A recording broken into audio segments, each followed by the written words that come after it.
आपको सामने एक पोस्टर नजर आ रहा है अटल आईटी सेंटर का। ये भारतीय जनता पार्टी का कन्नौज का दफ्तर है। हर जिले में हर पार्टी के दफ्तर होते हैं। हमारी दिलचस्पी चुनाव में है तो हम दफ्तरों में जाते हैं। इत्तेफाक से हमें दफ्तर में एक ऐसा शख्स मिला जिसे मेरी राजनीतिक समझ ये कहती थी कि इस वक्त लखनऊ में होना चाहिए था, क्योंकि ये शख्स भारतीय जनता पार्टी के युवा मोर्चा के प्रदेश अध्यक्ष हैं, पिछले दिनों ही नियुक्त किए गए। इनका नाम सुब्रत पाठक है। सुब्रत पाठक की एक पहचान ये भी है कि ये भारतीय जनता पार्टी के वो नेता हैं जिन्होंने डिम्पल यादव को कन्नौज की संसदीय सीट से जो सांसद हैं लगभग हरा दिया था। यादव परिवार के 5 लोग मोदी लहर में अपनी सीट बचाने में कामयाब रहे थे, उसमें से एक डिम्पल यादव थी। लेकिन अगर आंकड़ों की बात करें तो सबसे छोटा जीत का मार्जिन डिम्पल यादव का ही था। इसके बावजूद कि यादव परिवार इसको अपना गढ़ बताता है और डिम्पल से पहले अखिलेश यादव और उससे भी पहले मुलायम सिंह यहाँ पर सांसद रहे थे। सुब्रत पाठक का एक परिचय इलाके में घूमने पर यह भी मिला कि यहाँ पर, जैसा मैंने आपको पिछले फेसबुक लाइव में बताया था, पिछले बरस एक सांप्रदायिक तनाव की स्थिति हो गई। अमूमन जब इस तरह के झगड़े होते हैं तो दूर बैठे लोग भाजपा के लोगों का जिक्र कर देते हैं। जब स्थानीय लोगों से बात हुई तो पता चला कि विवाद मुहर्रम के ताजिए उठने का और उसी वक्त चूंकि नवरात्र थे उसका था, और उसमें सुब्रत पाठक का नाम आया। सपा सरकार ने उनके खिलाफ कई मुकदमे भी दर्ज किए हैं और हाई कोर्ट से फिलहाल वो जमानत पर बाहर हैं। सुब्रत पाठक से उनकी सियासत पर बात करेंगे, डिम्पल यादव के साथ हुए करीबी मुकाबले पर बात करेंगे और बात करेंगे अखिलेश यादव के कन्नौज के विकास से जुड़े दावों पर, क्योंकि उन्होंने यहाँ पे एक इत्र पार्क का ऐलान किया है। अखबारों में तो बड़ा बड़ा ऐलान दिखता है, इत्र पार्क अभी शुरू नहीं हुआ है, किस स्टेज में है, और विपक्षी पार्टी के तौर पर और सत्ता में दावेदारी ठोक रही भाजपा के नेता के तौर पर सुब्रत पाठक का डेवलपमेंट के इन प्रोजेक्ट्स पे क्या कहना है।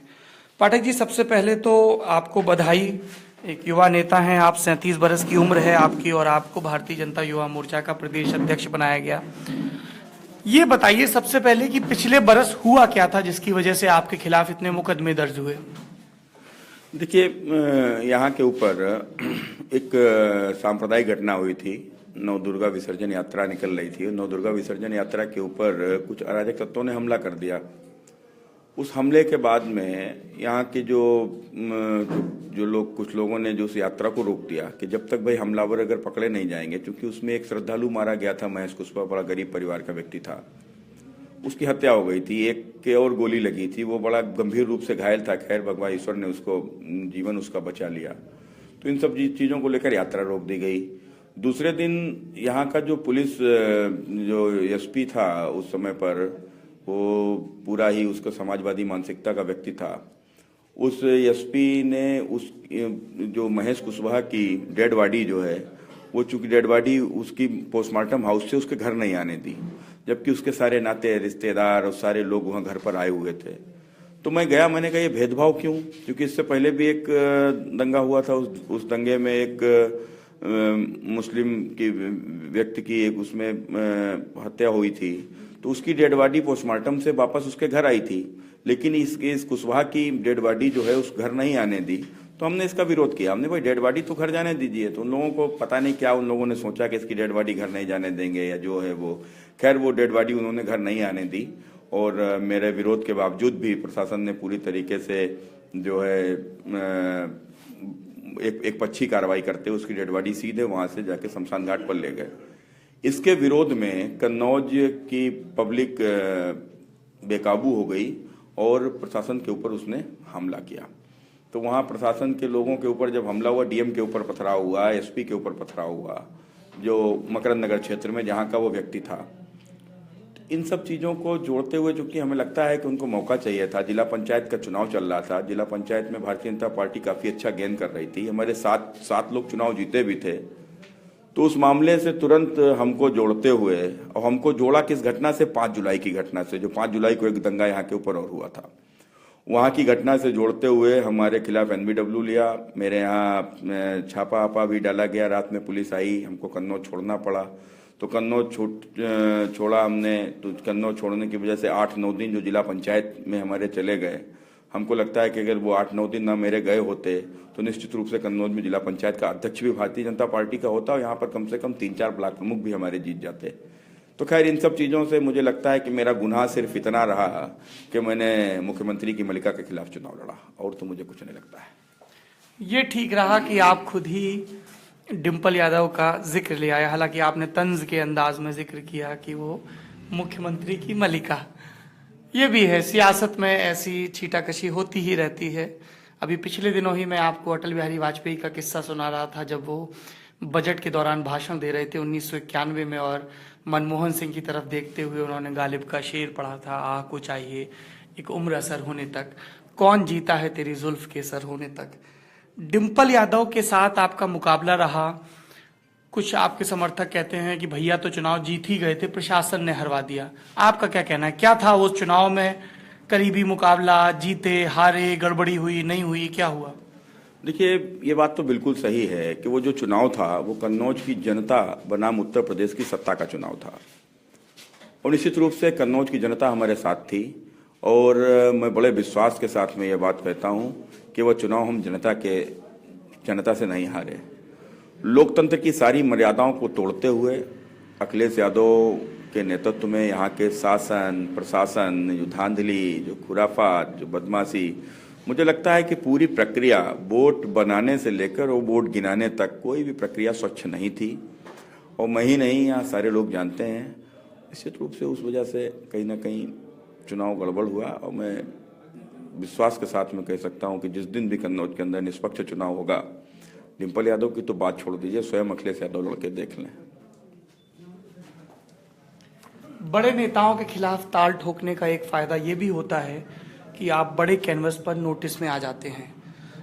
अब आप बड़े कैनवस पे आ गए हैं। सुब्रत जी, ये बताइए, भारतीय जनता युवा मोर्चा के प्रदेश अध्यक्ष के तौर पर कोई ऐसी चीज जो आप करना चाहें और आपको लगे कि वो बाद में बाकी राज्यों में भी अडॉप्ट हो सकती है? देखिए, अभी तो हमको बने हुए भी बहुत ज़्यादा समय नहीं हुआ है, और हमारे बनने के बाद तुरंत बाद लगभग ये चुनाव घोषित हो गए हैं, और अभी बहुत मौका हमको नहीं मिला है।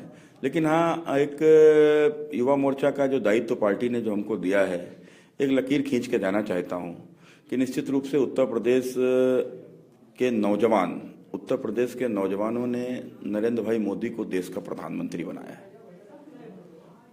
उत्तर प्रदेश के नहीं, मुझे तो लगता है कि सारे देश के नौजवान, जब नौजवान केंद्रित हुए तो ही नरेंद्र भाई मोदी देश के प्रधानमंत्री बने। नौजवानों को बड़ी आशा भारतीय जनता पार्टी से है और भारतीय जनता पार्टी की सरकार से है। तो मुझे लगता है कि उत्तर प्रदेश में भारतीय जनता पार्टी की सरकार बनती है तो निश्चित रूप से हम सारे लोग मिलकर कि हमारे यूथ को कैसे मैक्सिमम उनको रोजगार उनके स्थान पर दिलाया जाए, उनके गांव में उनको पास में रोजगार मिले, कहीं पर इंडस्ट्रियां लगें, कहीं के ऊपर उनको रोजगार करने के लिए लोन दिया जाए। तो ये तो सब कार्यक्रम हमारे रहेंगे। दूसरा, हमारा जो सबसे विशेष कार्यक्रम जो हम चाहते हैं कि हर बूथ के ऊपर युवा मोर्चा की टीम खड़ी हो, युवा मोर्चा की एक अलग पहचान बने। एक आखिरी सवाल सुब्रत पाठक जी, कन्नौज में हमने जिससे भी बात की, चाहे वो सपा के समर्थक हों या विरोधी हों, उन्होंने ये बात कही कि बिजली साहब खूब आती है, 24 घंटे आती है। और ये बात बाकी इलाकों के लोग रश्क के साथ कहते हैं कि साहब वीआईपी इलाकों में, डिम्पल जी का इलाका, अखिलेश जी का इलाका, बिजली आती है, विकास होता है। और विकास के नाम पे कई बड़े प्रोजेक्ट गिनवाए जाते हैं कि यहाँ पर तिरवा में मेडिकल कॉलेज आया, पॉलिटेक्निक खोला गया, और ये जो एक्सप्रेस वे शुरू हुआ है जिसको अखिलेश यादव अपना सबसे ड्रीम प्रोजेक्ट बता रहे हैं, इन सब चीज़ों से कन्नौज को बहुत फायदा होगा। इत्र पार्क, तो यहाँ जो कन्नौज के, आप खुद इत्र के व्यापारी हैं और अखिलेश यादव ने आप लोगों के लिए इत्र का पार्क खोल दिया, इस पर क्या कहेंगे? देखिए, अखिलेश यादव जी अपना टोटल काम मीडिया में कर रहे हैं, और मैं तो देख रहा हूं कि पिछले 4-5 महीने से लगातार मीडिया के द्वारा ही उनकी छवि गढ़ने का काम हो रहा है। मुझे लगता है जितना पैसा अखिलेश यादव जी ने मीडिया में अपनी छवि बनाने के लिए खर्च किया है, यदि इसका आधा पैसा भी अगर वो उत्तर प्रदेश के लोगों का विकास कराने में खर्च करते। विकास की बात आखिर अखिलेश जी विकास को समझते क्या है, पहले मैं उनसे पूछना चाहता हूँ। विकास, यदि गरीबों के बच्चों के पास में पढ़ने के अच्छे अवसर नहीं होंगे, उनको शिक्षा नहीं मिलेगी, तो कैसे विकास होगा? कैसे विकास होगा उस नौजवान का जिसके पास रोजगार नहीं होगा? वो तमाम वृद्ध जो बीमार हैं, पैसे के अभाव में उनकी मृत्यु सुनिश्चित है, 5-10 हजार रुपए में भी उनका इलाज कराने का उनके पास पैसा नहीं, कैसे उनका विकास होगा? पर पाठक जी, जो कन्नौज के लिए उन्होंने प्रोजेक्ट किए उस पर हमारा सवाल था, उस पर आपकी क्या प्रतिक्रिया है? तबीयत थोड़ी सी सुब्रत पाठक क्योंकि सुबह से शाम तक चुनावी प्रचार में लगे रहते हैं, खांसी का एक दौर आया है। खांसी का दौर मुझे भी लगातार आ रहा है, रोज रात में कफ सिरप पी के सोता हूँ, गुनगुना पानी, बोलने का आवाज़ का काम है, तो ये डर लगा रहता है कि आप ये ना कहें कि सौरभ द्विवेदी दिल्ली के दफ्तर से निकले और उनकी आवाज़ को क्या हो गया, यूपी का पानी सूट नहीं किया क्या? पाठक जी, एक आखिरी सवाल, वही सवाल जो पहले पूछा था, कन्नौज में इतने सारे प्रोजेक्ट्स आए हैं, उन पर आपकी क्या प्रतिक्रिया है? कन्नौज में जैसे कि भी आपने कहा कि इत्र पार्क, नहीं, मुझे तो अखबारों से पता चला या कारोबारियों से? मैं भी अखबारों से, मुझे भी पता चल रहा है, मुझे भी अखबारों से पता चल रहा है, यहाँ जमीन पर तो मुझे आज तक नहीं दिखा। इत्र पार्क की जो भी इन्होंने कहीं भूमि पूजन किया है, लेकिन अभी तक पूरी जमीन ही एक्वायर नहीं हुई है उसके लिए, नंबर 1 बात। तो अभी तक जब जमीन उसकी एक्वायर नहीं हुई है, कोई बाउंड्री नहीं बनी है, कोई सिस्टम नहीं है वहां के ऊपर, तो इत्र पार्क का क्या काम? इत्र पार्क क्या कोई पशुओं का मेला है क्या, कि कहीं जमीन के ऊपर पशुओं का मेला लगने लगे? वो तो इत्र पार्क नहीं है। देखिए, फिर वही बात, इनका जो भी काम है वो सिर्फ मीडिया में है, जमीन के ऊपर कोई काम नहीं। अभी आप बात कर रहे हैं एक्सप्रेस वे की, एक्सप्रेस वे का उद्घाटन हो गया, आप एक्सप्रेस वे से जरा जाइए, आप एक्सप्रेस वे कहा जाता है कि लखनऊ से बना है आगरा तक, आप आगरा तक अगर एक्सप्रेस वे से पहुंच जाइए तो मान लीजिए एक्सप्रेस वे पे आप एक्सप्रेस वे बन गया है। अभी कितने जगह पर आपको उतरना पड़ेगा, वापस चढ़ना पड़ेगा, दोनों तरफ रोड चालू नहीं है। और दूसरा सबसे बड़ी बात है, आज तमाम राष्ट्रीय राजमार्ग बने हुए हैं, प्रत्येक राजमार्ग की, किसी भी राजमार्ग की कीमत 1 किलोमीटर की 18 करोड़ से ऊपर नहीं है। इस एक्सप्रेस वे की कीमत 31 करोड़ रुपया है प्रति किलोमीटर। तो किसका विकास अखिलेश जी ने किया? एक्सप्रेस वे बनाने वाले अपने कार्यकर्ताओं का विकास किया या प्रदेश की जनता का विकास किया? और निश्चित रूप से एक्सप्रेस वे का जो उद्देश्य इनका रहा, मुझे तो लगता है कि भैया लखनऊ से सैफई जल्दी पहुंच जाए, इसलिए ये बना है, और क्या। सुब्रत पाठक की इस बात में दम है, सच्चाई है कि अभी एक्सप्रेसवे पूरा नहीं हुआ है। आज हम खुद उस पर सफर करके आए, इसलिए आपको ये बात पूरे पुख्ता अंदाज में कह पा रहे हैं। लेकिन एक सच ये भी है कि ये सड़क आगे चलकर उत्तर प्रदेश के विकास के लिए अहम रोल निभा सकती है।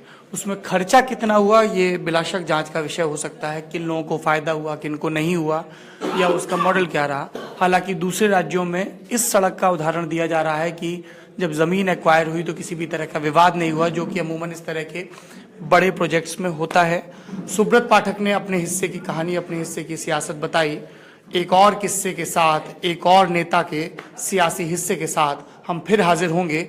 फेसबुक चुनाव और DLalantop.com के जरिए पूरे देश को हम बता रहे हैं उत्तर प्रदेश की सियासत के वो नायाब किस्से, वो आंकड़े, वो वादे, जनता के सामने जाहिर किए गए इरादे, जिनकी परख होनी इस बार बाकी है। ये मत की बात है जो लगातार हम आप तक पहुंचा रहे हैं। आप भी हमें बताइए कमेंट बॉक्स में कि कैसे इस कवरेज में और धार लाई जाए और उत्तर प्रदेश के नेताओं के लिए आपका संदेश क्या है। शुक्रिया। कन्नौज नगरी इत्र से सौरभ द्विवेदी।